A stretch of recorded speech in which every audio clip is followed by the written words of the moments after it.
hallitustyöhön webinaariin. Tässä on ihan tällaista perusasiaa hallitustyöstä ja hallituksesta ylipäätään. Ja mä oon Kuutila Hanna-Leena. Hansuna aika moni mut tuntee. Olen tehnyt tätä isännöintiä, äsken tuossa laskiskelin, niin noin 16 vuotta. Ja hallituksen kokouksia on takana melkein 1000. Ja sitten vielä yhtiökokoukset siihen päälle. Niin on aikamoinen käsitys muodostunut hallituksista, hallitustyöskentelystä ja siitä, mitä hallitukset kaipaa. Ja myös siitä, että miten tämä isännöinti ja siihen liittyvä työskentely on muuttunut tässä siitä, kun aloitin vuonna 2008. Niin silloin läheteltiin esityslistat kirjekuoressa ja keräiltiin pöytäkirjoja tuolta ympäri kyliä, kun allekirjoitukset puuttuu ja pöytäkirjat oli hukkuneet jonnekin. Ja tänä päivänä asiat toimii vähän eri tavalla, mutta siihen me tullaan kohta. Ja tosiaan toimin Konnussa isännöitsijänä ja sitten siinä ohella aika paljon teen asiakastyötä, eli kuuntelen hallituksia ja hallituksen murheita ja sitten niitä ratkotaan. Sitten täällä on Niina Kettunen on tässä paikalla, istuu mun vastapäätä ja on hallituslaisen roolissa tässä ja myöskin sitten kun voitte laittaa tässä tämän webinaarin edetessä niin tuonne questions and answers eli kysymykset ja vastaukset osioon niin kysymyksiin, niin Niina sitten aina mulle kertoo, että hei täällä olisi nyt tällainen ja jos osaan vastata siihen, niin vastaan ja jos en osaa, niin lupaan vastata jälkeenpäin. Niina voisi nyt tuossa vähän esitellä itseään ja sitä, että miksi hän on ollut hallituksessa tai miksi hän on menossa hallitukseen. Ole hyvä Niina. Kiitos. Moi, mä olen tosiaan Kettusen Niina. Olen aikoinaan ollut edellisessä asuinpaikassa, missä asun, olen ollut hallituksen jäsenenä useamman vuoden. Ja sitten oikeastaan jättäydyin hallituksesta silloin pois, kun laitoin asunnon myyntiin. Se oli luontevaa. Ja nyt sitten on mennyt monta vuotta, kun en ole ollut ja nyt ehkä sitten taas tavallaan kutkuttaisi se ajatus sitten uudestaan siihen hallitukseen. Ja on pyydettykin, mutta vielä en ole lähtenyt. Mutta hallitustyöskentely on varmasti muuttunut tässä vuosien varrella tosi paljon siitä, mitä se oli silloin. Niin varmasti. Ihan mielenkiintoista. Tavallaan se on helpottunut, mutta sitten siihen on tullut tämä nopeus, mikä tämän nykypäivän viestinnän mukana niin tulee väistämättä. Mutta tosiaan niin tervetuloa tähän webinaariin ja yritän silleen vapaamuotoisesti kertoilla näistä asioista. Tähän on kerätty sellaisia olennaisia asioita, joillekin nämä saattaa olla aivan tuttuja ja sitten taas joillekin, jos vaikka miettii hallituksen lähtemistä, niin on ehkä hyviä vinkkejä, että mitä ainakin kannattaa ehkä, mihin kannattaa perehtyä ja mitä pohtia. Mutta lähdetään liikkeelle ihan A:sta. Ja asunto-osakeyhtiölaki on tämä ensimmäinen, mihin kaikki tämä asunto-osakeyhtiössä asuminen perustuu. Eli lakihan määrää aika monistakin asioista. Eli ei voi vaan keksiä, että hei, tehdäänkin nyt tälleen. Että kaikki nämä ideat ja ajatukset täytyy pohtia, että perustuuko ne nyt lakiin. Ja me tullaan tätäkin pohtimaan vähän tarkemmin. Itse aikoinaan silloin, kun opiskelin isännöitsijäksi kauan sitten, niin mun mielestä tämä asunto-osakeyhtiölaki oli äärimmäisen mielenkiintoista. Eli jos vaan yhtään kiinnostaa, niin netistä googlaamalla löytyy helposti asunto-osakeyhtiölaki. Ja asunto-osakeyhtiölakihan koskee rakennuksia, joissa yli puolet yhtiöjärjestyksessä on määritelty asuinhuoneistoiksi. Eli jos on vaikka liiketiloja 49% ja sitten 51 asuinhuoneita, niin silloin se on asunto-osakeyhtiölaki koskee tällaista kiinteistöä, eikä kiinteistöosakeyhtiölaki. Ja yhtiöjärjestyksessä on sitten määritelty, miten tämä osakkeiden ja hallinta menee taloyhtiössä. Siihen me palataan tai mennään tässä seuraavana. Asunto-osakeyhtiölaki, niin kuin laki yleensä, niin voi olla tämmöinen monitulkintainen. Eli kun tiedätte, että Suomessa on lähes 300 000 hallituksen jäsentä ja 90 000 asunto-osakeyhtiöä, niin mahtuu aika paljon kaikenlaista. Mahtuu tapahtumia, mahtuu erilaisia persoonallisuuksia ja joskus saattaa tulla kiistaakin asioista, että onko tämä nyt näin vai näin. Ja yleensä jos mä olen lähtenyt pohtimaan hallituksen kanssa sitä, että miten tämä nyt oikein tämä asia menee, niin kannattaa purkaa se ihan pieniin osiin ja miettiä ja jättää kaikki se, kuka sanoi mitä ja kuka teki mitä, vaan se yksinkertaisesti, että mitä tapahtui, milloin tapahtui ja mitä seuraavaksi. Ja silloin on ehkä helpompi löytää niitä ydinasioita, mikä tähän mahdolliseen ongelmaan liittyy. Kiinteistöliitto, varmasti suurimmalle osalle tuttu, auttaa, jos on kiinteistöliiton jäsen näissä lakiasioissa. Isännöitsijä, mutta isännöitsijä ei ole juristi. Ja sitten on tietysti ihan asunto-osakeyhtiölakiin perustuneita lakitoimistoja. Ja kaikista asioista ei ole ihan sitten myöskään ennakkopäätöksiä. Eli jos pohditaan jotain pienempää asiaa, mikä ei ole koskaan mennyt esimerkiksi korkeimpaan oikeuteen, kun asia on jätetty kesken, niin sitä ennakkopäätöstä ei ole. Niin aina tässä on neuvonut, kun tietysti on tullut vastaan erilaisia kiistoja, että kyllä se sopiminen on se ensimmäinen tie ja se ratkaisun löytäminen. Ja silloin kun noudatetaan tätä asunto-osakeyhtiölakia yhtiössä, niin se on reilua, se on yhdenvertaista ja kaikkia osakkaita kohdellaan samalla tavalla. Se vaikuttaa totta kai asumisviihtymyyteen ja helpottaa hallituksen työskentelyä, koska on se ohjenuora, mihin nojataan. Ja tuossa semmoinen huomio, että jos sitten kovasti lähdetään eri asioista kiistelemään, niin kyllä se sitten siihen yhteishenkeen siellä yhtiössä vaikuttaa. Ja lopulta sitten, halutaanko siellä sitten enää asua, niin nämä on sellaisia asioita, mitä kannattaa monelta kantilta pohtia sitä ja keskustelee ja ottaa selvää ja kysyä neuvoa. Sitten kun se asunto-osakeyhtiölaki, eli tämä perusta on jokseenkin hallussa ja se ymmärrys, että kaikki perustuu siihen, niin jokaisella asunto-osakeyhtiöllä on yhtiöjärjestys. Enkä lähde nyt tässä kyselemään, että moniko tuntee oman taloyhtiönsä ja yhtiöjärjestystä. Oletko Niina lukenut teidän yhtiöjärjestyksen? Mä olen nähnyt sen kyllä, mutta täytyy myöntää, että en ole sitä ihan. Joo. Ehkä pitäisi tutustua. Joo. Ja se vähän on niin kuin sellainen juttu, että hallituksen jäsenelle niin on se hyvä nyt ainakin kerran lukasta läpi, että tietää mistä puhutaan, koska siellä on ihan tärkeitä juttuja. Se tuntuu, että no täällä on nyt vaan nämä asiat, mutta siellä sitten niiden asioiden välissä saattaa olla sellaisia asioita, mitä ei ole välttämättä edes huomannut, kun on ostanut asuntoa. Mutta ensinnäkin siellä määritellään vastuut. Pääsääntöisesti tullaan näihin kunnossapitovastuuasioihin, mutta pääsääntöisesti taloyhtiössä noudatetaan tätä yleistä kunnossapitovastuuta, mutta siellä saattaa olla poikkeuksia. On voitu päättää esimerkiksi, että yhtiön rakenteet on osakkaan kunnossapitovastuulla. Se on aika iso juttu, että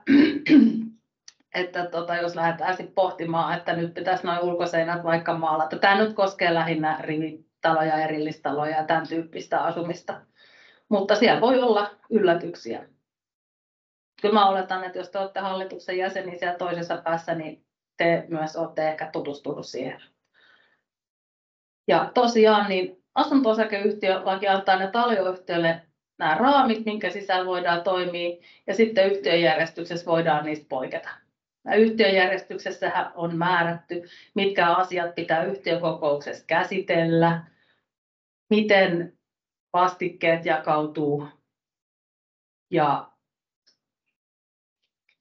seuraavalla dialla itse asiassa tämä asia jatkuu, mutta tämä koskee aika montaa suomalaista hallituksen jäsentäkin. Oli se taloyhtiö pieni tai iso, tai jättimäinen, niin kaikilla on se oma yhtiöjärjestys.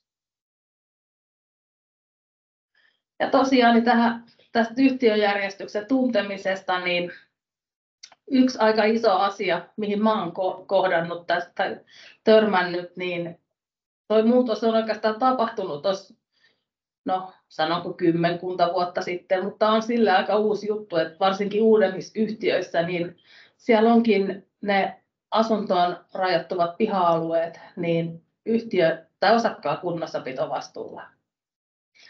Eli tätä on joskus ehkä hankala ymmärtää, jos mennään sillä, että piha-alueet on yhtiön. Niin silloinhan se tarkoittaa, että yhtiöllä on velvollisuus hoitaa. Jos sä asut Rivarissa ja teillä olisi piha-alue yhtiökunnossapitovastuulla, niin ei sun tarvitsisi leikata sitä nurmikkoa sieltä esimerkiksi, että se olisi huoltoyhtiön hommia. Mutta tämähän on aika lailla tämmöinen vakiintunut käytäntö, että itse hoidetaan se ympäröivä piha-alue. Mutta missä siinä tulee se isompi ero on se, että kun ne on osakkaan hallinnassa, niin osakkaalla on aika laaja oikeus tehdä siihen pihaan muutostöitä, vähän niin kuin huoneisto sisälläkin. Et tuulivoimala ei saa rakentaa, koska se voi haitata naapuria, mutta sitten taas voi rakentaa pienen pation voi rakentaa tai sitten ehkä uima-allas on siinä kiikun kaakun, koska sitten pitää miettiä, mitä siellä alapuolella on.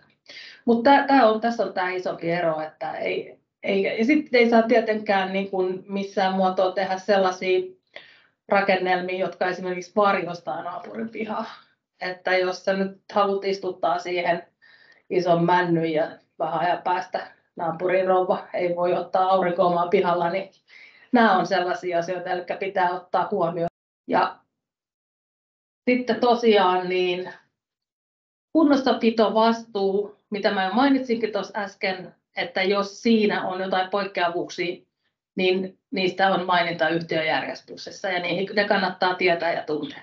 Sitten on nämä lunastuslausekkeet, eli aikaisemmin oli niitä enemmän käytössä, mutta saattaa koskea varastoja tai muita tämän tyyppisiä. Eli jos on kauppa tapahtumassa, niin ennen kuin se kauppa tapahtuu, niin on osakkailla lunastusoikeus, eli taloyhtiössä asuvat tai taloyhtiön osakkaat voivat lunastaa sen ennen kuin joku myydään ulkopuoliselle ostajalle. Ja sitten on hallitus- ja isännöitsijä koskevat määräykset. Hallituksen jäsenet luonnollisesti niin pitää olla täysi-ikäisiä, eikä saa olla edunvalvonnassa. Mutta se, että esimerkiksi taloyhtiössä ei tarvitse asua, voi olla ulkopuolinen, eli ei tarvitse olla osakas, on ammattihallitusjäseniä. Joskus kun on tilanteita, että ei löydy taloyhtiön omasta väestä jäsentä. Se on kyllä tylsä homma, mutta näinkin tapahtuu. Ja sitten tietysti isännöitsijä niin pitää olla luonnollinen henkilö ja siinä ei tarvitse olla esimerkiksi, ei ole mitään tällaisia koulutusvaatimuksia kummallekaan. Hallituskoulua ei vielä ole, isännöitsijäkouluja on, mutta näitä ei määrätä erikseen. Sitten on tietysti yhtiökokous, mikä on nyt ajankohtainen, eli yhtiökokousaika tällä hetkellä. Siinä on kutsuaika 2 viikkoa vähintään ja enintään 2 kuukautta. Ja nekin löytyy sieltä yhtiöjärjestyksestä. Ja sitten sama tilintarkastuksesta ja tilintarkastajien valinnasta löytyy. Eli suosittelen lukaisemaan yhtiöjärjestyksen läpi, vaikka olisikin ihan osakkaanakin, ei se pahaa tee. Sitten mä en tiedä, moniko teistä on kuullut tällaisesta kuin taloyhtiön hyvä hallintotapa.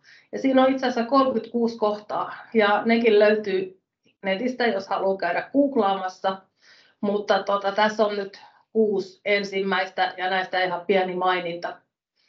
Eli on hyvin erityyppisiä yhtiöitä, joissakin on itsestään selvää, että hallituksen jäsenille maksetaan palkkio, varsinkin isommat yhtiöt. Sitten on pienempiä yhtiöitä, missä ei välttämättä sitä palkkiota makseta. Sitten on mitä tahansa yhtiöitä ja on päätetty, että ei makseta palkkiota. Tietysti se riippuu siitä hallitustyömäärästä ja muusta, niin ei se huono asia ole, että hallitustyöstä maksetaan palkkio, koska se on korvaus menetetystä vapaa-ajasta ja taloyhtiön asioiden hoitamisesta. Se ei varmasti ole niin kuin se, lähtisit sä Niina hallitukseen pelkästään palkkion takia? En mä usko. Ei se kyllä niin rahakasta puuhaa. Niin. Ja verokorttihan siihen pitää toimittaa, niin kyllähän se lisäveroprosentilla menee, että en mä tiedä. Ainakin silloin aikaisemmin, kun olin hallitustyössä, niin meillä ei ensimmäisenä vuotena ollut palkkio ollenkaan. Mutta sitten meillä alkoi siinäkin sitten julkisivusaneeraukset ja suunnittelut, että sitten oli vähän enemmän niitä hallituksen kokouksia, niin sitten päätettiin, että meillä oli pieni palkkio sitten siitä. Enemmän kulukorvauksia tai tällaisia, mutta siis joo. Niin sehän nyt ei tarvitse joka vuosi mennä samalla tavalla, että jos tulee joku iso saneeraus, joka sitten todellakin jo työllistää jonkun verran hallitusta, tai uudiskohde esimerkiksi, missä on paljon hallituksella ensimmäisenä vuosina hommaa, niin se on aika luonnollista, että siitä korvausta maksetaan. Se on sitten yhtiökokouksen asia päättää, mikä tyyppinen se korvaus on.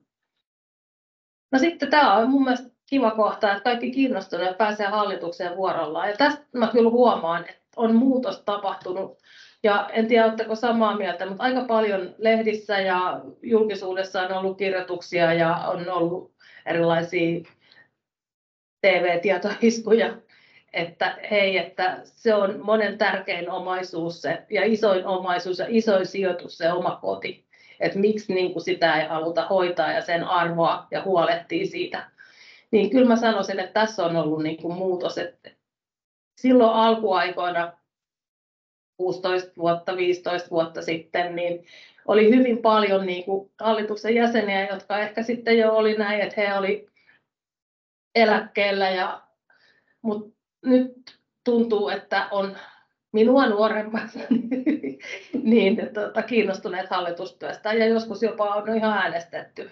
Ja sitten se on reilu, että halukkaat pääsee vuorollaan. Ja mikä yksi asia kanssa, että jos on semmoisia hyvin erityyppisiä asuntoja, niin sitäkin kannattaa sitten miettiä siellä yhtiökokouksessa, kun hallitus valitaan, että olisi erityyppistä asuntojen edustajia siinä hallituksessa. Ja toki, mitä niin monimuotoisempi se hallitus on, niin sen ehkä demokraattisempi ne päätökset on. Että tästä me Niinan kanssa keskusteltiinkin, että no, se on aika, että kaikki ei ole 30-vuotiaita, vaan sieltä löytyy sitten vähän vanhempaa ja siitä väliltä olevaa väkeä. Niin ja varmaan niin kuin eri elämäntilanteissa olevia ihmisiä, että ja näkemyseroja on ja tarpeita on erilaisia. Ja sitten on tietysti tämä isännöintisopimuksen läpikäynti ja siihen liittyvät liitteet. Ne on hyvä käydä, varsinkin jos on uusi hallitus, niin katsoo yhdessä isännöitsijän kanssa läpi, että mistä velotetaan, mikä kuuluu hintaan ja näin. Niin ei tule sellaisia yllätyksiä ja kaikki tietää, mistä mennään ja reilu peli. Täällä on itse asiassa kommentti, että kyllä edelleenkin on aika vähän asukkaita, jotka olisivat kiinnostuneita. Usein jotenkin pelätään vastuuta. Tätäkin mä sitten niin tuossa mietinkin, että onko nykyään vaikea saada hallitukseen. Joo, me itse asiassa vastuuasiat käsitellään tässä niin, hetken kuluttua, mutta varmasti se on yksi syy. Ja sitten tässä on vähän sivusin tuossa alussa, että taloyhtiön ja osakkaiden väliset riidat ensisijaisesti sovitaan ja sitten tulee sovintomenettely, eli ei lähdetä heti siinä käräjille. Ja tilitarkastaja ja toiminnantarkastaja vaihdetaan 7 vuoden välein. Kuulostaa pitkältä ajalta, mutta tuntuu, että 10 vuottakin menee yhdessä huijauksessa, niin kyllähän se on hyvä välillä vaihtaa. Ja sitten tämä viestintä. Se on kyllä hallituksen päätöksistään hyvä viesti osakkaita, silloin se tuo sitä luottamuksen ilmapiiriin ja ehkä just sekin, että nämä asiat etenee ja hallitus hoitaa asioita ja asioita tapahtuu. Ja tosiaan 36 kohta, siinä on iltalukeminen. Hyvä hallintotavan pääperiaatteet. No siis tämä on ehkä kaikista tärkein hallitustyössä, tämä osakkaiden yhdenvertaisuus ja yhdenvertainen kohteleminen. Eli noin niin kuin simppelisti sanottu, niin jos antaa luvan yhdelle, pitää se pystyä antaa myös muille. Ja tarkoittaa sitä nyt vaikka muutostyössä, että jos Tiinalle annetaan lupa rakentaa se aita siihen oma pihan ympärille, niin silloin se pitää antaa kaikille muillekin. Ja tämä koskee totta kai sitten maksuvelvoitteita ja muita asioita. Mutta se on ehkä semmoinen, että hallituksessa aina silloin tällöin just pohditaan sitä, että voiko näin nyt niin kuin toimia, niin sitten pitää ajatella sitä kautta, että no jos näin toimitaan, niin päteekö tämä kaikkiin muihinkin. Ja jos tuntuu siltä, että ei, niin silloin sitä lupaa ei voi antaa. Koska ne on sellaisia asioita, että varsinkin ehkä, me ei mennä nyt saneerauksiin eikä tämän tyyppisiin asioihin, mutta niissä se erityisesti tulee sitten esiin. Taloyhtiön johdon huolellinen ja yhtiön edun mukainen toiminta. Ja tässäkin vähän sivutaan sitä korvausvelvollisuutta ja vastuuta. Siis kukahan ei edellytä, että taloyhtiön hallitus on niin kuin asiantuntija. Eli jos puhutaan huolellisuudesta ja vahingonkorvauksista, velvollisuudesta ja tämmöisestä, niin katsotaan se, että olisiko voinut tietää, olisiko voinut ymmärtää. Sitten mennään hallituksen puheenjohtaja, eli yhtiökokouksessahan valitaan hallitus yhtiöjärjestyksen mukaisesti, eli 3-5 jäsentä. Ja hallituksen puheenjohtaja valitaan sitten hallituksen järjestäytymiskokouksessa hallituksen keskuudesta puheenjohtaja. Ja puheenjohtajalla on yksi ääni, niin kuin muillakin jäsenille. Mutta sitten jos nyt tulee äänestystilanne, niin puheenjohtajan ääni ratkaisee. Ja mikä erottaa puheenjohtajan hallituksesta tai jäsenestä, niin on puheenjohtaja lain mukaan kutsuu hallituksen koolle. Eli usein puheenjohtaja sit isännöitsijän kanssa sopii hallituksen kokouksesta ja tarvittaessa. Ja yhtiön järjestyksen mukaan menee sit myös tuo nimenkirjoitusoikeus, että hallituksen puheenjohtajalla on todennäköisesti nimenkirjoitusoikeus, mutta sekin lukee siellä yhtiön järjestyksessä. Mutta sitten toimivalta ei ole yhtään suurempi kuin hallituksen jäsenenä. Puheenjohtajuuttakin aika usein tuntuu, että järjestäytymiskokouksessa on vaikea löytää puheenjohtaja. Ja jotkut tekevät sellaisen ratkaisun, että valitsee varapuheenjohtajan sitten. En tiedä oikeastaan miten virallinen se on, mutta ei se haittaa, jos puheenjohtaja on estynyt, niin varapuheenjohtaja sitten hoitaa kokouksen läpiviemisen isännöitsijän avulla. Sitten on näitä hallituksen ja isännöitsijän tehtäviä. Et monesti sekin on vähän semmoinen hämärä asia, että miten nämä tehtävät jakautuu ja mikä kuuluu isännöitsijälle ja mikä hallitukselle. Mutta hallitushan tekee ne päätökset ja siis ideaalitilanteessa hallituksella on riittävä tieto, joka on sitten asiantuntijoiden avulla ja isännöitsijän avulla hallitukselle tuotu. Se voi olla tekniikka tulee siinä kohtaa mukaan kertoa jostain teknisestä toimenpiteestä tai sitten ihan asiantuntijaa esimerkiksi, mikä mä nyt tähän keksisin, mikä tahansa asiantuntija, niin hallitus päättää sitten esimerkiksi, että nyt lähdetään kilpailuttamaan leikkipaikan uusimista, niin isännöitsijä sitten hoitaa sen kilpailutuksen. Hallitukset olisi tietysti kiva, että hallitukset tietäisi, mitä osakkaat on mieltä. Se riippuu paljon siitä, millainen yhteishenki on, miten se tiedetään ja tunnetaan. Ja hallitus päättää yhtiökokouksen koolle kutsumisesta, asioista, mitä siellä käsitellään, ja sitten niiden valmistelusta. Ja hallitus myöskin nimittää isännöitsijän ja valitsee isännöitsijän yrityksen.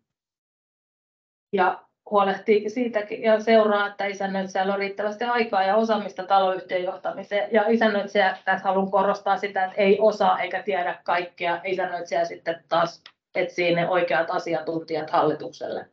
Valvoo ja seuraa taloutta. Varmistaa, että taloyhtiön johtaminen on isännöintisopimuksen mukaista. Ja isännöitsijä hoitaa sitten talouspuolta ja kirjapito, siis isännöitsijä ja isännöintiinhän kuuluu vastikevalvonta ja kirjapito, asiakaspalvelu ja sitten tämä itse henkilö isännöitsijä. Ja isännöitsijä ylläpitää tiedostoja hallintaa tänä päivänä, niin se oli mappien tänä päivän tiedostojen ja hoitaa suhteet viranomaisiin, eli erilaiset viranomaisilmoitukset. Nyt oli nämä maanmittauslaitoksen huoneistotietojärjestelmät, isännöinti hoisi ne. Ja sitten mitä hallitus päättää, miten hoidetaankin, niin urakoiden kilpailuttaminen hallituksen päätöksellä. Yleensä se on tekninen isännöitsijä, kun hoitaa sitten nuo tekniset puolet. Tässä tuli siihen edelliseen diaan on tullut kysymys, jos nopeasti kerkeät vastaan, että minkä takia hallituksen kokouksen pöytäkirjat eivät ole julkisia. Joo. Kommentoijan mielestä hän on sitä mieltä, että kaikki pöytäkirjat, joissa ei käsitellä yksittäistä osakkeen omistajaa, ne pitäisi olla kaikkien omistajien nähtävillä. Joo. Se on siis yhtiökokouspöytäkirjat on julkisia, mutta hallituksen kokouksen pöytäkirjat ei ole, että se on ja tulee laista. Toki jos no, tämä on vähän näitä asioita, että jos sitten yhtiö on vaikka pieni yhtiö, siinä on 3 huoneistoa ja siellä yhdessä päätetään, että kaikki pöytäkirjat on kaikkien nähtävillä, niin toki. No, mutta sitten muuten ne ei ole. Että kyllä se sitten helposti tulee, siellä käsitellään vastikerästejä ja muuta, niin ne ei ole julkisia. Kyllä siihen on että nyt kun hallitus valmistelee niitä asioita niissä kokouksissa, niin siinähän kun kuitenkaan sitten se kaikki tieto ei ole kaikkien osakkaiden saatavilla, niin se saattaa aiheuttaa turhaa hämmennystä, koska sitten vasta kun se hallitus on valmistellut se asia, niin se tuodaan yhtiökokouksen päätettäväksi. Niin se voisi olla aika sekavaa se toiminta, jos sitten nämä keskeeräiset asiat olisi kaikkea saatavilla, niin ennen kuin ne sitten loppujen lopuksi vasta päätetään siellä yhtiökokouksessa, kun on se riittävä tieto, niin toi on varmaan ehkä se yksi iso syy, ihan tuosta hatusta tempasin, mutta näin voisi kuvitella. Sitten tulee taas hallituksen kokoukset, että mistä siellä päätetään, mitä saa hallitus päättää. No ensinnäkin haluan tuohon sen verran sanoa, että se on se yhtiökulttuuri, taas riippuu se yhtiökoko, että jos sulla on 120 huoneisto iso talo, niin jos siellä uusitaan hiekkalaatikko, niin ei sitä tarvitse keneltäkään kysyä. Mutta jos sulla on pieni rivariyhtiö, 4 huoneistoa, ja sitten hallitus päättää, että nyt uusitaan tuo hiekkalaatikko, niin ehkä tämän tyyppiset asiat on sellaisia, että se on vähän se yhtiön kulttuuri ja sitten se koko ja tämä hinta. Eli jos ruohonleikkuri hajoaa, niin kyllä mä näen, että missä tahansa yhtiössä hallitus voi päättää, että hommataan uusi. Onko se niin, että voiko esimerkiksi hallitukselle määrittää jonkun tietyn summan, niin asti he voi tehdä esimerkiksi päätöksiä? Joku euromäärä. Niin, no periaatteessa siis yhtiökokouksessa voidaan päättää käytännössä mistä tahansa. Niin en sano, että yhtiökokous voisi päättää, että tällaisia asioihin hallitus voi. Että sitten joskus on, hallitus taas määrittää sen, mihin asti isännöitsijällä on oikeus tilata töitä tai näin. Ja tässä nyt sitten sen tähdenä kyllä, että jos nyt siellä vuotaa vesiputki tai joku jossakin, niin se kyllä korjataan sitten ilman, että lähdetään kyselemään, että paljon sitä ne maksaa. Että tämmöiset akuutit vahingot, niin ne on hoidettava, muuten ne tulee paljon kalliimmiksi. Ja tosiaan sitten huomautukset, varoitukset ja sitten muu tämmöinen toiminta, mikä ei ole sallittua siis taloyhtiössä. Ja totta kai tilipäätös ja talousarvio käsitellään hallituksen kokouksessa. Ja toi KPTS, me tullaan siihen kohta. Sitten erilainen valmistelu, eli urakoiden valmistelu, pienet hankinnat. Ja sitten esimerkiksi hallitus sitten valitsee huoltoyhtiön niin kuin isännöinninkin. Ja talouden seuranta. Ja tässä on tosiaan toi maininta tuosta, että ne ei ole julkisia, mutta pitää säilyttää ikuisesti. Sitten vuosikello, niin kaikki ehkä varmasti olette kuullut sanan vuosikello.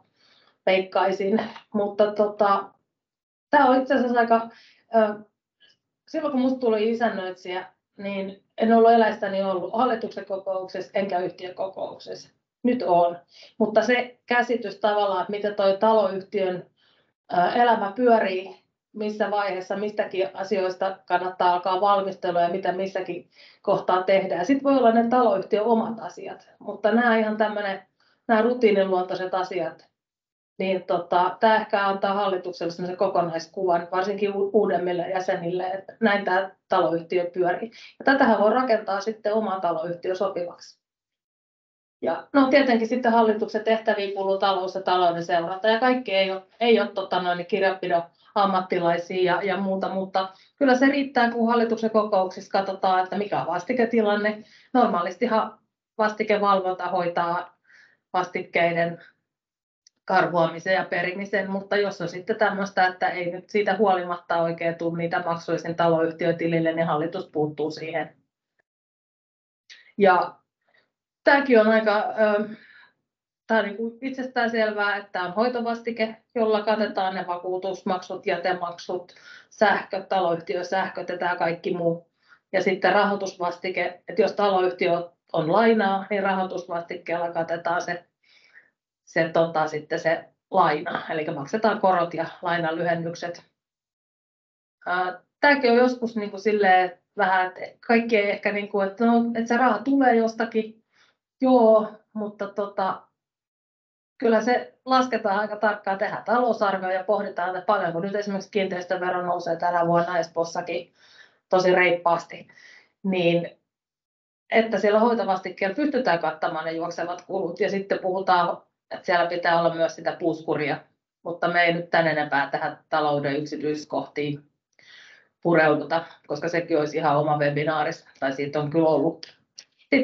Tässä kommentti vaan tuli, että korjausvastike varmaan alkaa taas yleistyä, kun pankit ei enää myönnä lainaa pienille taloyhtiöille. Joo, toi on ihan hyvä pointti. Tämä on just sellainen asia, mikä liittyy siihen, että taloyhtiön demokratiaan ja siihen, että onko minkälaisia osakkaita siellä on, mitä osakkaat haluaa, koska osakkaat päättää. Että korjausvastikettahan voidaan kerätä monta vuotta, mutta sitten jos sä myytkin sun asunnon, niin sehän jää sinne, mutta sitten fiksu ostaja kyllä ymmärtää, että siellä on tätä korjausvastiketta kerätty. Mutta totta. Sitten puhutaan vesiennakosta ja vesivastikkeesta. Vesiennakko, siellä on vesimittarit tasataan, eli maksetaan ennakkomaksu ja sitten saadaan takaisin tai maksetaan lisää. Nämä ovat tämmöisiä käsitteitä, mutta ihan nyt, että on kuullut joskus tämmöinen sana on vesiennakko ja vesivastike. Okei, niillä on jotain eroa. Ei tarvitse kaikkea muistaa. Isännöitsijää sitä varten. Ja sitten talousarvio seurataan, ja tuolla olikin aiempaan tullut kysymys, että miten talousarvio seurataan tai taloutta, niin no aika pääsääntöisesti varmasti isännöintitoimistoissa tänä päivänä kirjanpito-ohjelma, jonne hallituksen jäsenillä on pääsy esimerkiksi katsoa laskuja ja näin. Mutta kyllä se hallituksen kokouksessa 4 kertaa vuodessa niin se talousarvio vertailun seurantaa, että ollaanko nyt niin kuin budjetissa. Ja kyllä, jos huomataan, että on tullut vaikka iso vesivahinko tai joku yllättävä, niin siinä kohtaa tietysti se on sitten tärkeää, että riittääkö rahat. Ja usein siellä sitten on yhtiökokouksessa tehty se päätös, että peritään tai voidaan periä 1-2 kuukauden ylimääräinen hoitovastike. Että se on tämmöisissä tilanteissa ihan kätevä. Niin ollut siellä. No joo, nyt me rupeaa aika olla aika tiukilla ja monta diaa, mutta täällä on nyt tämmöinen jatkokysymys vielä, että voiko hallitus velvoittaa osakkaan ottamaan henkilökohtaisen lainan tämmöisessä tilanteessa? Jos ei, niin mitä vaihtoehtoja taloyhtiöllä on pakollisten korjausten välittämään rahoitukseen? Taloustilanne on vähän mikä on nyt. No, niin. No se on sitten lähinnä se ei voi pakottaa, koska kaikki ei esimerkiksi sitä saa. Tämä on aika monimuotoinen kysymys, mutta ylimääräinen yhtiökokous tietenkin, ylimääräiset vastikkeet, ja jos tulee se, että joudutaan periä monta ylimääräistä vastiketta esimerkiksi, että se on se yksi tapa, niin niistä voi sitten sopia maksujärjestelyistä, mikä olisi ehkä ihan suositeltavaa. En suosittele limittitilaa, että se pitäisi olla se talous sellaisessa kunnossa, että sitä on sitä vastiketta sen verran aina nosteltu, että ne rahat ei lopu, mutta eri keinoja on. No sitten me on puhuttu tässä, että ennen lähetettiin kirjekuorella esityslistat ja pöytäkirjat oli pitkin maailmaa ja sitten kun niitä olisi tarvittu, niin ne oli hukassa. Mutta digitalisoituneet sähköiset työkalut ja viestintä, eli asukassivulta löytyy kaikki hallituksen kokouksen pöytäkirjat ja muut, ja käytetään sähköisiä allekirjoituksia, sähköisiä kokoustyökaluja ja Teamsia ja muuta. Et kyllä se tietysti houkuttelee nuorempia varmasti hallitukseen just sen takia, että ei tarvitse enää ajaa 20 kilometriä jonnekin kokoukseen, vaan se voidaan pitää Teamsillä. Ja usein pidetään lounastunnilla tai oma työohella aamulla, mikä on aika kätevä, niin silloin se ei vie sitä aikaa ja päätökset, kun ne on hyvin valmisteltu, niin tehdään siinä sitten tunnissa. Ja tuossa on nyt vähän noita digitaalisia työkaluja. Ja etäkokoukset, kyllä mulla oli 3-vuotias poika ja oli yksinhuoltaja ja olin isännöitsijä ja tosiaan ajelin ympäri tällä Suomen hallituksen kokouksia.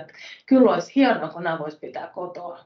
Ja niin kuin siis, nythän ne voi. Mutta sanon kyllä sen, että kyllä on kiva nähdä kasvatusta hallituksen jäseniä, että ei se ihan niin kuin, että siihen tulee sellainen erilainen suhde sitten, että ainakin vähintään pari kertaa vuodessa yhtiökokouksessa nyt ainakin. Joo. Tästä muuten. Sitten olette kaikki kuullut varmasti jo KPTS ja PTS ja muuta, niin tämmöinen lyhyt muistisääntö KPTS on se, jonka hallitus tekee. Eli hallitus laatii kunnossapitotarveselvityksen, joka esitellään yhtiökokoukselle. Ja tämä tulee asunto-osakeyhtiölaista ja tämä lukee yhtiöjärjestyksessä. Mutta tämä on niin sanotusti, tässä ei tarvitse olla mitään hintoja, koska ei hallitus, vaikka siellä olisi isännöitsijä apunakin, niin välttämättä tiedä oikeaa hintaa jollekin asialle. Okei, siellä voi olla, että maksaa se 10 000 vai 20 000 hintaharukka tai 100 vai tonni. Ja tämä on siis virallinen asiakirja, joka on myös isännöitsijätodistuksen liitteenä, eli kaupantekovaiheessa, eli kannattaa miettiä. Ja jos se on aivan tyhjä, niin ei sekään hyvältä näytä. Eli uudiskohteissa siellä on usein, kun on tehty erilaisia tutkimuksia ja tarkastuksia, niin ne on lueteltu. Ja sitten taas vanhemmissa yhtiöissä, niin siellä on ihan hyvä katsoa, että siellä näyttää siltä, että sitä huolellisesti hoidetaan ja ylläpidetään sitä taloyhtiöä.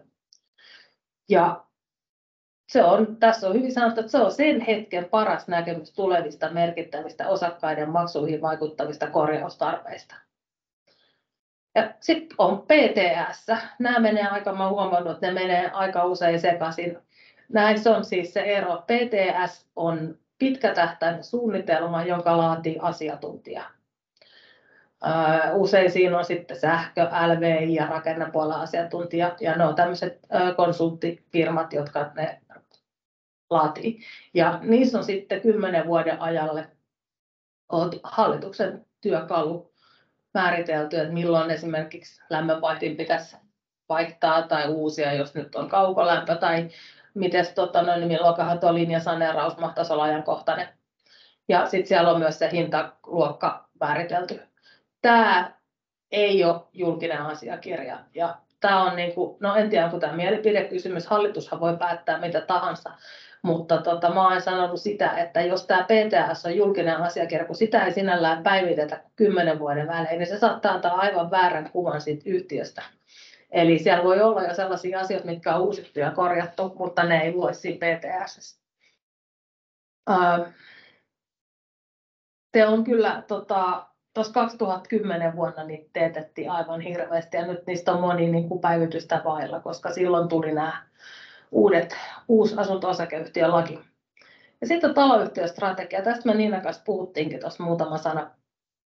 Eli kun on hallitukset vaihtuu, osakkaat vaihtuu, taloyhtiö on ja pysyy ja se rakennus, koska se on valmistunut ja kaikilla rakennuksilla on tietty elinkaari ja tekniikalla, niillä on laskettu, että tämä pitää kestää näin kauan, että tilikatto 30 vuotta ja ne on perusasioita, mutta strategia on taas tällainen yhteinen näkemys siitä, että miten sitä taloyhtiötä johdetaan, hoidetaan ja siinä niin on myös sitten ihan tällainen osakkaiden tahtotila. Ja mä oon joskus sanonut, että on kolmenlaisia strategioita. On se, että ei tehdä mitään, asutaan vaan ja ollaan ja sitten puretaan rakennus. Tai sitten ylläpidetään sitä tasoa, mikä on. Tai sitten se, että tehdään jatkuvasti jotain, mikä nostaa sen taloyhtiön arvoa ja tasoa. Eli ne on jo niin kuin ne lähtökohdat. Ja jos strategiaa lähdetään teettämään, se mikä huono juttu olisi, että semmoinen olisi, niin siinä sitten tosiaan on kaikki vähän osallisena, tiedustellaan vähän osakkaiden tahtotilaa ja sitä yleistä. Ja siis kun siihen sitoudutaan, tähän esitellään tietenkin yhtiökokouksessa, yhtiökokous päättää tämän strategian kyllä teettämisestäkin lähtökohtaisesti, niin silloin saadaan siihen semmoinen yhteinen tahtotila, jolla sitä on helppo johtaa, kun kaikki tietää, mihin suuntaan ollaan menossa. Ja kun asukkaat ja osakkaat vaihtuu, niin tämä strategia voidaan aina uudestaan esittää. Eli sanoisin, että nostaa kyllä taloyhtiön arvoa pitkässä juoksussa. Täällä tuli vain tämmöinen vinkki, että hommaa helpottaa Kiinteistöliiton sivulta saatavana oleva rapu, joka on maalikoita varten. Tämmöinen välikommentti. Hyvä. Kiitos. No sitten mennään taloyhtiön kunnossapitovastuuseen. Eli jos ei yhtiöjärjestyksessä ole mitään muuta määritelty, niin yhtiöhän vastaa rakenteista ja järjestelmistä ja parvekkeen ulkopinnasta. Ja osakas sitten huoneiston sisäpinnoista, kaapeista, lattiamateriaalista, sisäpuolen ikkunoista. Näistä löytyy tosi hyvät, siis tuolla kiinteistömedialla on tämmöinen vastuunjakotaulukko, sen mä tiedän, että ainakin meidän asukassivuilla semmoinen on, niin siitä pystyy tsekkaamaan kyllä, onko lavuaari nyt osakkaan vai taloyhtiö kunnossapito vastuulla tai WC-pöntön kansi. Mutta tarkoittaa siis tosiaan sitä, että jos näissä taloyhtiön kunnossapito vastuulle kuuluvissa asioissa on vikaa tai ongelmaa, niin ensinnäkin osakkaalla on velvollisuus niistä ilmoittaa ja sitten taloyhtiöllä on velvollisuus laittaa ne kuntoon niin, että ne toimii. Ja sitten taas osakas tai taloyhtiö, jos on tehty tämmöinen muutostyö, minkä taloyhtiö on ottanut kunnossapitovastuulleen, niin myös, mutta siitä pitää olla sitten maininta isännöitsijän todistuksessa ja muuallakin selkeä sopimus. Sitten on nämä osakkaan kunnossapitovastuulle kuuluvat asiat. Ja tämä on semmoinen juttu, että näitä kyllä aina joutuu vähän miettimään, että miten tämä nyt menee. Niina tietää kyllä teillä kanssa. On, mutta se on kyllä se vastuunjakotaulukko esimerkiksi, tai se kirja, niin se on kyllä tosi simppeli, kun siinähän on määritelty eri väreillä ja kuvilla se ihan selkeästi, onko se sinisellä osakas ja punaisella yhtiö tai jomminkummin. Että sehän on kyllä mun mielestä tosi simppeli ja siitä on tosi helppo sitten, jos on yhtään niin kuin epävarmuutta, niin se varmistaa. Ja tosiaan osakkaalla on oikeus tehdä muutostöitä omistamassaan huoneistossa, mutta se lupa pitää kysyä. Ja muuten muutostyötä ei saa niin kuin perusteetta kieltää ihan vaan huvin vuoksi, että no, et saa nyt tuollaista tehdä. Eli jos se ei auta haittaa eikä vahinkoa eikä on ihan normaali tällainen kunnostustoimenpide tai parannustoimenpide, niin osakas saa sen tehdä. Edelleenkin taas se yhdenvertaisuus. Kyllä, että jos toinen saa tehdä, niin sitten toinenkin. Ja sitten ne säilytetään ne muutostyöilmoitukset ja kaikki muutostyöt on syytä valvoa, paitsi nyt jos maalataan ja tapetoidaan, mutta jos kosketaan jonnekin vesieristeisiin, no se on ilman muuta märkätilaremontit ja muut, niin valvonta. Koska voin sanoa, että tässä näiden vuosien aikana niin kyllä on tullut vastaan sellaisia patterinpoistoja ja muuta, jotka on sitten jäljempänä aiheuttanut kosteusvaurion esimerkiksi rakenteisiin, niin valvokaa. Se ei ole turha kustannus, siitä tulee se raportti ja siitä voi olla aika kallisarvoinen sitten muutamien vuosien kuluttua, kun huomataan, että että ilman valvontaa tehtiinkin jotain muuta, vaikka vaihdettiin liesituuletin sellaiseksi, mikä ei saa olla yhdistettynä kyseiseen ilmanvaihtokanavaan. Sitten tämä on myös yksi oikeastaan aika tärkeä asia, eli järjestyssäännöt ja tolkullinen järjenkäyttö. Eli mä oon tuolla Facebookissa, varmaan teistäkin moni on, niin siellä on näitä hallituspalstaa ja on pihaa erilaista kaiken näköistä, niin ei kannata lähteä kieltämään sellaisia asioita, ensinnäkään mitä ei pysty valvomaan taloyhtiössä. Ja sitten se, että kuka niitä valvoo, että se on toinen kysymys. Eli kunnalla ja kaupungilla on omat järjestysmääräykset, joita pitää noudattaa. Kun laista tulee aika moni asia näihin, mutta näillä järjestyssäännöillä voidaan korostaa sitä toisten huomioon ottamista ja sitä, että se yhteinen asuminen on esimerkiksi, että lajittelee roskat, äläkä jätä niitä sinne roskakatokseen pitkin poikin. Järjestyssääntöjä on aika lailla samantyyppisiä kaikki vähän yhtiö, ja ne kannattaa hyväksyttää yhtiökokouksessa sitten, niin silloin ne on kaikilla tiedoksi.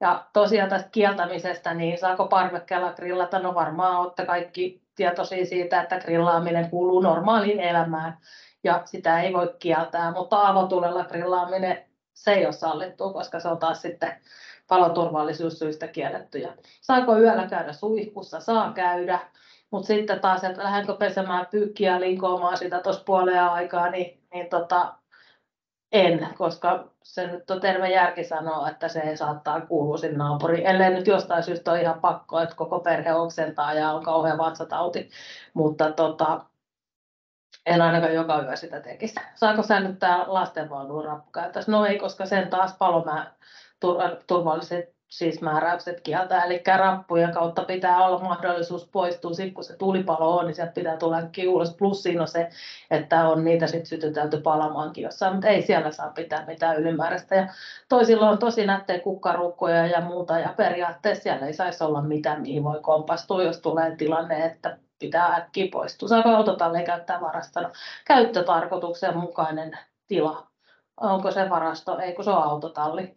Eli jos se on kattoon asti täynnä tavaraa, niin se on taas sitten paloturvallisuusriski.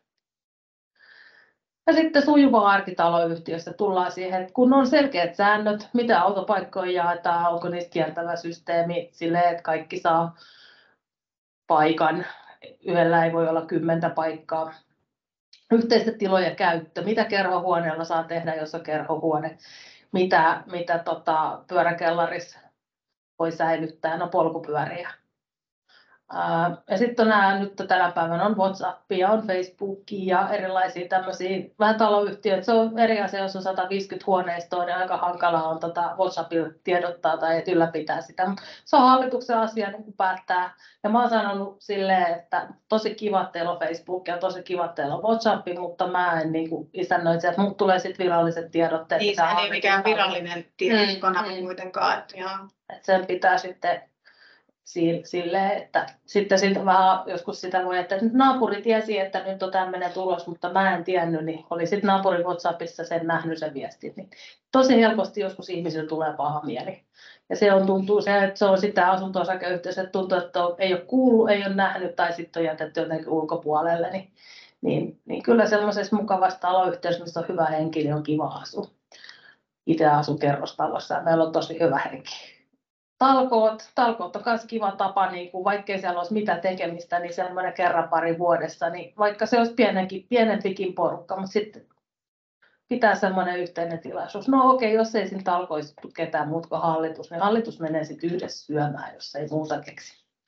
Ja sitten säännöllinen tiedottaminen, että mikä on riittävää. Että jos yhtiössä on linjasaneeraus tai joku isompi asia meneillään, niin mikä tiedottaminen ei ole riittävää tyyppisesti, kun aina on jotain. Mutta se, että sekin voisi siinä hallituksessa vaikka sitten isännöitsijän kanssa yhdessä pohtia, että minkä tyyppistä tiedottamista toivotaan.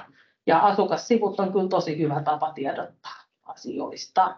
Ja sitten tosiaan haasteet hallitustyössä, en ole lähtenyt Niinaa tässä ajan takia enää tämän enempää haastattelemaan tässä, mutta totta kai riitatilanteet haastaa. Siihen on olemassa tämä, mikä tämä sovittelu, Naapurussovittelu, painakaa mieleen, naapurussovittelukeskus tekee vapaaehtoistyötä todella hyvä, jos tilanne menee siihen, että ei kerta kaikkiaan pystytä puhumaan toisilleen. Ja se on apualueeton. Se on apualueeton ja heillä on hyvät systeemit. Sitten tietysti ihmisillä on erilaiset näkemykset, erilaiset elämäntilanteet ja intressit. joku säästää etelämatkaa ja joku sitten haluaa käyttää kaikki rahat taloyhtiön leikkipaikan kunnostamiseen. Nämä on näitä, mitä sitten demokraattisesti yhtiökokouksessa hallituksen esityksen mukaan mahdollisesti ratkotaan. Ja sitten välttämättä totta kai, että yhtiöetu ei tunnu samalta kuin osakkaan, mutta kun aina on kyse siitä omaisuuden arvon säilyttämisestä, ylläpitämisestä, eli osakas saattaa ajatella, että tämä ei ole nyt hänen edun mukaista, mutta kyllä se sitten loppuviimeksi viimeksi on, kun asia tarpeeksi avataan ja selvitetään. Sitten vaihtuvat hallitukset, tieto ei siirry, tässä sitä vähän sivuttiinkin jo. Siksi ne pöytäkirjat on tosi tärkeitä, taas korostuu tässä vaihtuva isännöinti. Jos isännöitsijä on ollut 10 vuotta taloyhtiön isännöitsijänä, niin on varmasti todella paljon semmoista niin sanottua hiljaista tietoa. Ja sitten toi, että mitä ajatellaan, onko se strategia, ajatellaanko pitkäjänteisesti, hoidetaan pitkäjänteistä taloyhtiöä vai mietitäänkö, että no nyt vaan sitten eletään tämä kuukausi ja katsotaan sitten sen jälkeen. Sitten persoonallisuudet, jos mä oon nyt ollut lähes 1000 hallituksen kokouksessa, niin voin kertoa, että olen tavannut monia eri persoonallisuuksia. Ja sitten se, että tavallaan vaikka kuinka vääntäisi ehkä rautalangasta yhtiökokouksessakin, että miksi tämä parvekesaneeraus nyt pitää tehdä, koska jos sitä ei tehdä nyt, niin sitten joudutaan purkamaan ne parvekkeet muutaman vuoden päästä. Niin se tapa, mitä sä selität, esität, millaisia asiantuntijoita sä käytät, jotta ne, kenelle sä kerrot tätä asiaa hallituksena, niin ne ymmärtää, mitä sä sanot. Se on aika tärkeä se, miten kommunikoidaan.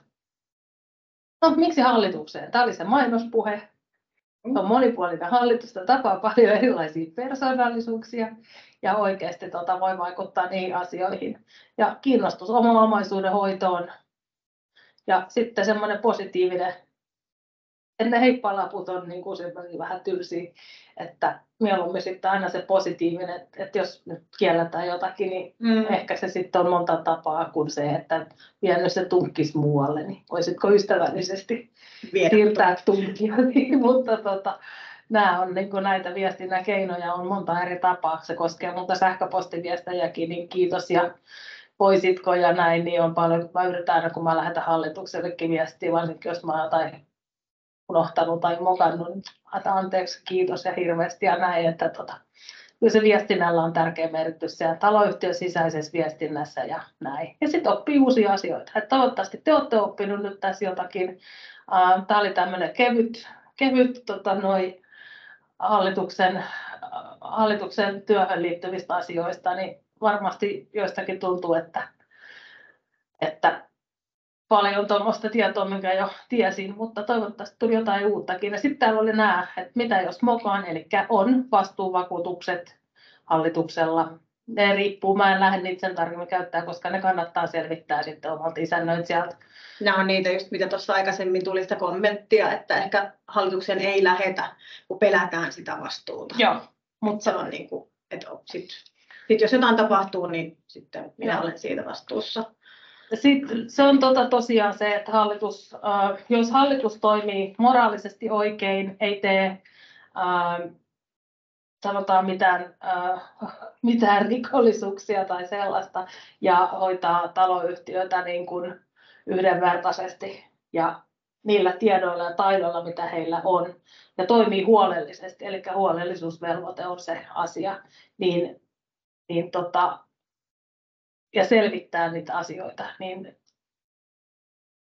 jos jotain sattuu, niin sitten siihen kyllä löytyy apu, koska jos sä oot toiminut oikein ja huolellisesti ja niillä tiedoilla, mitä sulla on ollut, niin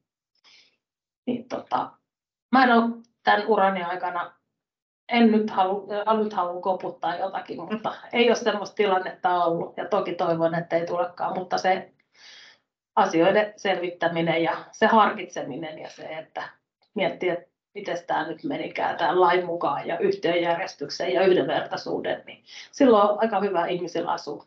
Niin sulle ei ole tullut siis sun uran aikana mitään sellaista, että hallitus olisi joutunut, ei mitään isoa mukaan tai mitään se ei ole joutunut vastuuseen aivan.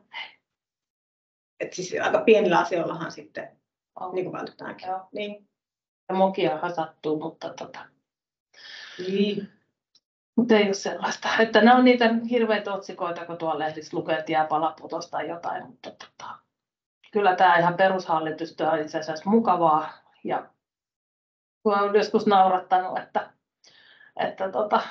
itse katsonut kelloa, että nyt olisi kyllä niin kuin voisi lähteä kotiin, mutta hallitus ei oikein väsynyt. Jaha, nyt lapset meni nukkuun, nyt voi lähteä. niin, että hallituksen kokouksesta on niin lasten nukkuaminen aikaan silleen. Joo. Niin. Hei, mä otan, tästä tuli tonne. Minkälaisia sanktioita laissa määritellään taloyhtiöille kautta hallituksille, jos huomataan esimerkiksi puutteita asioissa, joiden tulisi olla kunnossa? Eikä nyt mitään tahallista laiminlyöntiä tarkoita tässä. Eli jos on laiminlyöty joku turvallisuusasia taloyhtiössä, mietin nyt, että onko savunpoistoluukku esimerkiksi, että joku viranomaistarkastuksia ei ole tehty tai sitä asiaa ei ole hoidettu kuntoon. Se sanktio ehkä tulee sitten siitä, että mikä on sen vahingon, eli jos sattuu joku vahinko, niin mikä onko se taloudellinen vahinko, niin hänen sanktiot yleensä mitataan.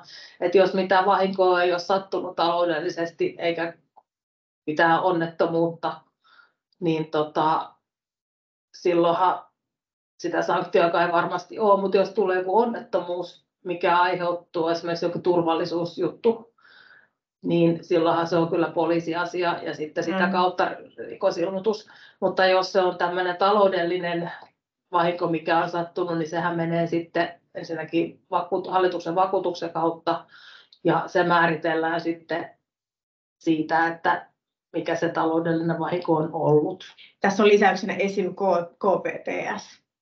Eli jos siinä on jotain virheitä.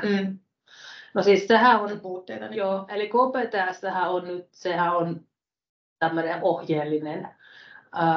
Jos siitä on nyt joku asia jäänyt pois, epähuomiossa vaikka ja mikä tahansa, niin kaikistahan päättää sitten viime kädessä yhtiökokous. Eli jos siinä on nyt suunnitelluissa remonteissa on joku puute, että sieltä on vaikka jäänyt nyt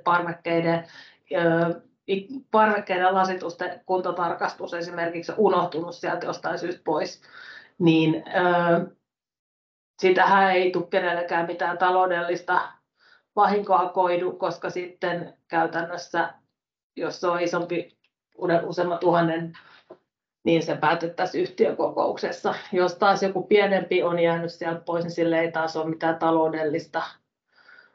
Eli jos on linjasaneeraus, niin se linjasaneeraus päätetään kuitenkin yhtiökokouksessa. Siellä on sitten huoneistokohtaiset lainalaskelmat, päätetään urakarahoituksesta ja tämmöisestä muusta.